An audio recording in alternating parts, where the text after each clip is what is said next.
Every night after dinner, my dad takes the day's food scraps and casts them onto the compost pile out back. It's a ritual he's done for as long as I can remember. The compost must be maintained, he'd say. My siblings and I would watch him from our bedroom windows as he hiked his way through the woods and dumped the discards. We never knew why he did this every night or why he was so dedicated. We just figured he likes making dirt for his garden. It wasn't until Thanksgiving last fall that we discovered the truth of why he was out there. Our revelation started after I'd flown in from university. My brother Joey and sister Ayla were ecstatic because we hadn't spoken in months.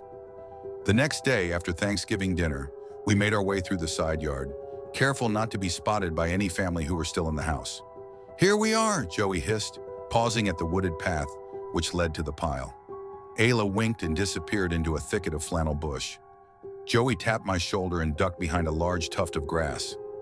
I waited alongside the trail thinking, are we really doing this? What if Dad spots us? Even if he isn't pissed, will he tell us his long-held secret? I was about to find out. The footsteps started moments after I had found my hiding place. I peeked around to see Dad enter the clearing. "Sorry to keep you waiting, Sonny." "Sonny?" I watched as he dumped a bucket full of eggshells, onion clippings, and banana peels onto the mound. "Please come out. I'm sorry it took so long." "Who's Sonny?" I gasped as something moved inside the pile. A hand emerged from the earth, then a head and two shoulders. Soon a humanoid shape, about 6 feet tall, rose out, its body decorated in rotten fruits and vegetables. It smelled of mulch and old leaves. "There you are," Dad said, then settled onto a tree stump. "It's good to see you." The thing just looked at him. "I can't talk long, Thanksgiving and all, but I wanted to connect.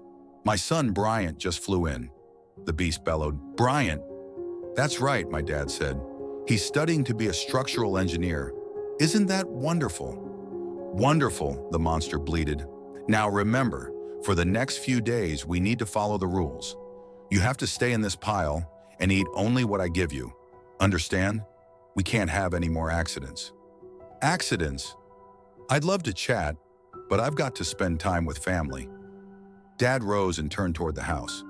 "I know you love eggplants. I'll bring some tomorrow. See you then." "Tomorrow," the creature groaned, then descended into the pile. The next morning, Mom and Dad had a huge breakfast on the table. Eggs and bacon and pancakes, all the works. My siblings and I exchanged nervous glances. We had met earlier and decided it was time to confront Dad. Since I was the oldest, I'd take the leap. "Dad, I need to tell you something." "Sure, sport, what's up?" "Joey, Ayla, and I followed you into the woods last night." "You did what?" "We saw the creature, the one you called Sonny." "You didn't speak to him, did you?" "No, we—" He slammed his fist onto the table. "You must never speak to Sonny without me. It can be dangerous." "Henry, please!"